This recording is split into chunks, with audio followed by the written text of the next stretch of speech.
How y'all doing? It's No Bandit back at you today. Today we're going to discuss hard times in prison. Hard times being on top, right?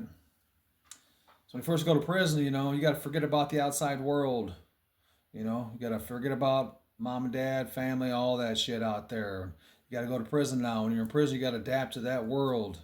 You know what I mean? That's your new home now. That's your new family now. For as long as you got life sentence, 20 years or whatever, 50 years, whenever you're going to get out. So that's your new home now. You got to forget about the world out there. It's a hard thing to do to get your mind out of the fucking free world because you're not there. You know what I mean? Who knows when you're ever going to be there? You need to focus on the here and now in the joint where you're at to stay alive and survive.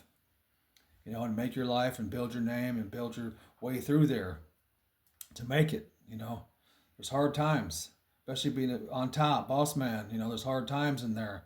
You got to sacrifice your life for others around you that are your crew. You got to make the hard calls. You got to go sit in lockup for 6 months, a year, or whatever to save these people over here. These three people here selling your dope. Four dudes over here selling your dope.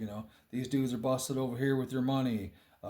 Holding your parlay card tables over here. Motherfuckers are getting busted. You know what I mean? It's hard times. People are in lockup. You got to send them up fucking tobacco and chew and fucking coffee, whatever they may need up there. It's hard times for everybody in there. You got to adapt, especially when you're on top, because you got to take care of a lot of people. It's really hard times for you. A lot of hard times for me was I lost my visits for 3 years. I couldn't see my family, my mom, my dad, my grandma.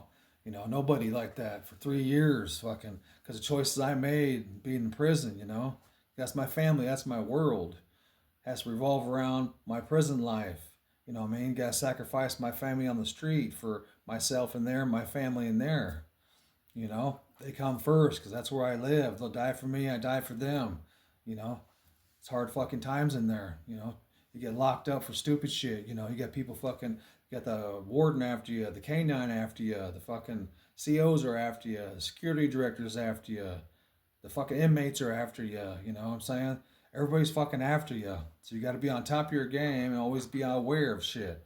But hard times come, and you got to go sacrifice your life and fucking sit in the hole 6 months, a year, you know, start back over again. You got to go to the beginning of the prison, start back over through the system. Every time something fucking comes up and you got to stand up and be the one, not a lot of people would stand up and be the one, you know what I'm saying, for four or five other guys, you know what I'm saying? It's supposed to be your crew.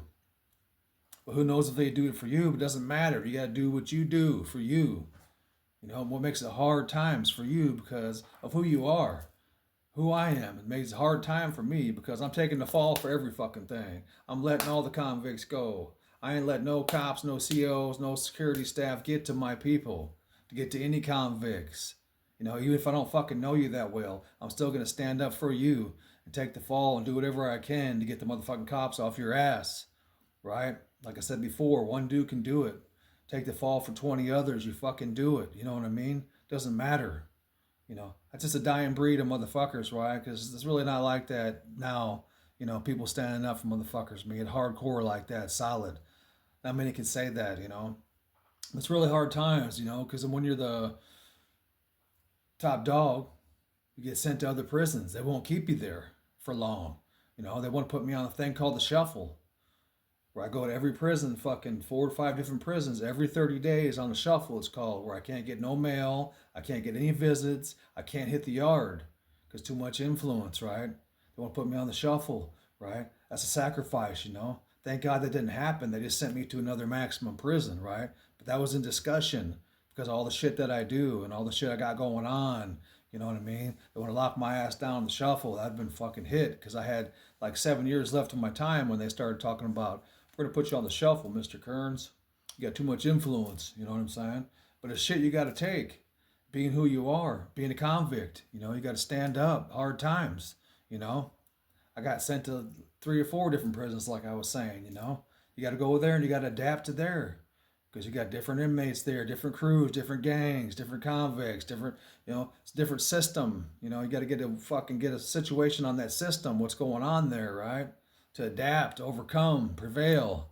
You know, and once you get situated, other shit happens. You know, you got assaults, you got motherfuckers owing money, you got motherfucker running store, motherfucker stealing. You know what I'm saying? Always some situations popping up. You know, that could send you to lockup for a year or to another fucking prison or on the shuffle. You know what I'm saying? I was at 2 minimum prisons, but they wouldn't even let me go. They wouldn't even let me go outside of the minimum prison. And it's supposed to be max, medium, minimum. And you go outside for your minimums to work to be able to go home. But they wouldn't even let me go outside at the minimum. So I'm like, why am I at a fucking minimum prison? You guys won't even let me go outside. You know, I've got too much influence. I got too many people that's gonna drop shit off. We got drugs, we got weapons, we got fucking all kinds of shit, right? So, you know, being on top isn't fucking easy. You know, it's hard times. It's hard times for everybody, but it's hard times for when you got to sacrifice yourself. A lot of people don't know or understand that, you know what I'm saying? But you got to sacrifice yourself, be on top who the fuck you are, right? It comes a lot of hard times with that. Like I said, no visits. They cut my fucking mail off. I couldn't even get any mail. You know what I mean? No phone calls. None of that shit. You know what I mean? Because you're watched upon. Everybody's watching. All eyes on you. You don't want the fucking warden and security director and a canine after you. You don't want that them to know you like that. You know what I'm saying? But everywhere I was, they fucking knew who the fuck I am because of what I do, right? And they hated me because I sacrificed my life for others, and they know what the fuck's going on, right? But they can't break me. They tried to break me with DCI agents, fucking canines, security directors, fucking wardens. I went through so many different prisons and all that, trying to break me, trying to get to me, trying to fucking use my family against me, you know, all this kind of shit, right? But I made it through and prevailed through all that shit. Stay strong, right? Do what you gotta do. Stand on something or you're nothing. That's what I always say. Stand on something or you're nothing, right? Easier said than done, you know. I don't know too many people that are gonna sit in the hole for fucking five other dudes, you know. I don't know too many people that will do that. I know a few that will do that, but you know, it's who you are, what you want to do, right? And what you got to do for yourself to live with yourself every fucking day and look at yourself in the mirror, right? It's how you got to adapt in the joint. You know, there's a lot of shit you got to do. It's not as fucking glamorous as it seems, you know. Prison's a hardcore fucking place, a lonely, sad ass place you got to adapt to, you know. But you want to live good and do the best thing you can do, you know. But you don't shit on your motherfucking fellow convicts on the way. You know what I'm saying? Like a lot do. A lot of these convicts, they ain't fucking convicts, they're inmates. You know what I'm saying? They got little gangs like they're fucking convicts and shit like that. But there's rats in them fucking gangs and certain people and shit like that, right? This you gotta be on top of your game when you're adapting. You gotta go to different prisons, you know. That's a lot of stress, a lot of shit to go through, right? Gotta mentally be strong to adapt in prison and here in life. All right, guys. Peace out, man. Have a good day.